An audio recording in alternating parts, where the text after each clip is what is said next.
আমি একমাত্র ব্যক্তি যে এখনো বরবাদ ছবি দেখি নাই। ভাই আপনি বাদে টিকটকাররা সকল সেলিব্রিটিরা এই মুভিটা দেখছে আর এই মুভি দেখে মুভির রিভিউ দিচ্ছে। গাইস বরবাদ মুভি দেখার জন্য আসছে। আচ্ছা আপনারা কি কখনো ভাবছে যে বাংলাদেশে বরবাদের মতো একটা মুভি হবে, আবার এই মুভি দেশের ছাত্রী টিকটকাররা রিভিউ করবে, এটা কখনো কি ভেবেছেন? আমি বাংলা মুভির একদম বেস্ট রিভিউ দিলাম। বাংলাদেশে এখন পর্যন্ত এই মুভি যত টাকা কালেকশন করছে বিশ্বাস করেন ভাই, উনি এই মুভিটা দেখে রিভিউ দিছে এই কারণেই হয়েছে। আবার এইদিকে এই ভাই মুভির আবেগ প্রকাশ করতে এই মুভিটা দেখতে গিয়ে 50টা ভিডিও করে আনছে।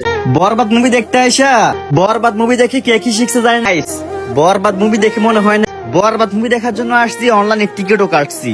এমনি তো টিকটকারদের মাল খরবরে মানুষ, তার ভিতরে পাইছে সাকিবের এই ডায়লগ। দেশের সকল টিকটকার সেলিব্রিটিরা বাংলাদেশের বরবাদ মুভি দেখে তাদের কি খবর সেই খবর নিয়ে আজকের এই ভিডিও। বিশ্বাস করেন ভাই, আপনার বউয়ের সাথে ঝগড়া লেগে কোনো কারণে যদি আপনার মন খারাপ থাকে তাহলে হাসতে হাসতে মুখ দিয়ে ফেনা বেড়ে যাবে, পিছন দিয়ে গু বেড়ে যাবে তাদের কাহিনী দেখে। এই জিল্লু তাড়াতাড়ি বাইরে হাগা ধরছে। এদের কথা বাদ, প্রথমেই যাই ছোট আইডি থেকে বড় আইডি করা এই ভাইয়ের কাছে। গাইস বরবাদ মুভি দেখার জন্য আসছি, অনলাইনে টিকিটও কাটছি। আপনি টিকিট কাটছেন, হলের ভিতরে যাবেন, মুভি দেখবেন, এতে তো কোনো ঝামেলা নাই। কি ঝামেলা না আছে মোশাররফ ভাই, তাই তো আমাদের দেখাতে ক্যামেরাটা অন করছে, শোনেন একটু কি বলে। কিন্তু মানুষেরা তো বীর যে আমি ঢোকার জন্য চান্স পাচ্ছি না। আপনি মানুষের ভিড়ের ভিতরে ঢুকতে পারতেছেন না, কিন্তু আমরা দেখছি আপনার ভিডিওতে আপনার পিছনে ফাঁকা আর আপনি ভিডিও করছেন, কেমনে সম্ভব? But how it possible? যাই হোক, এই ভাই হলের ভিতরে ঢুকতে পারছে না মানুষের ভিড়ে, কিন্তু এই ভাই হলের ভিতরের সিটে বসে যখন মুভির রিভিউ দিচ্ছে পিছনের সিট সব ফাঁকা। গাইস বরবাদ মুভি দেখে মনে হয় না বরবাদ মুভি দেখে মনে হয় না এটা কোনো বাংলা মুভি। হ্যাঁ ভাই, এটা বাংলা মুভি না, এটা তামিল মুভি। আর তামিল মুভি কিনে আনছে আমাদের হৃদয় ভাই, শুধু বাংলা ভাষাটা লাগাই দিছে আর কি।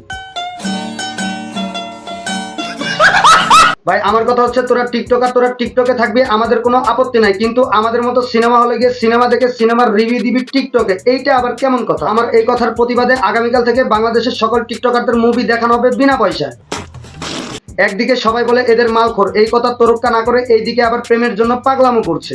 রুহিরে না পাইলে আমি পুরা দুনিয়া বরবাদ করে দিতে। মানে ভাবটা দেখছেন, এমন ভাব ধরছে যে এই মুভিটা শুধু ওরাই দেখছে আর কেউ দেখে নাই। এদের কষ্ট দেখে আমি না কাঁদলেও ওইদিকে বাটার জুতা চুরি করে যারা ধরা পড়ছে তারা ঠিকই কাঁদতেছে। চুরির কথা বলতে এইদিকে মনে পড়ে গেল, চুরি করে ধরাকে আমার ভুল হয়েছে, ক্ষমা করে দেন, এই লোকটাও বলছে। আমার নতুন ডায়লগ হয়েছে, নতুন ডায়লগটা কত? তোমাকে মাল দিব না কাকা, তুমি যে টাকাটা চুরি করে নিয়েছিলা সেইটা ফেরত দিও। আবার এইদিকে ডাবল টাইম করে ধরা খাওয়া আপাও নিজের নিতু ভাবতেছে। আবার ওইদিকে 3 মিনিট 21 সেকেন্ডের আপা নিজেরে ভাবতেছে আমি নুসরাত।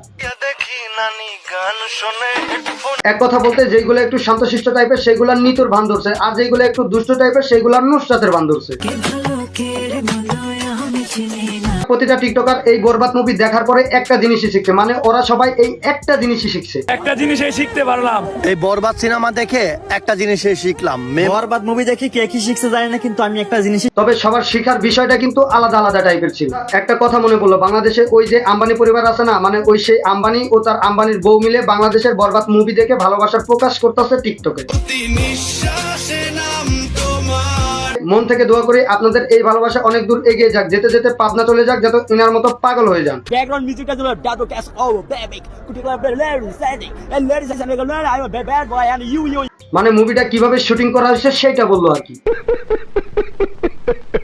আসনের একটা কোয়ালিটি লাগে, তখন দাঁতের কোয়ালিটি নাই। মোশাররফ ভাই, আমি এর জন্যই হাসি না, কিন্তু আপনাদের হাসাতে ভালোবাসি, তাই আজকের এই ভিডিওটি ভালো লাগলে সাবস্ক্রাইব করবেন, পেজ হইলে ফলো করবেন।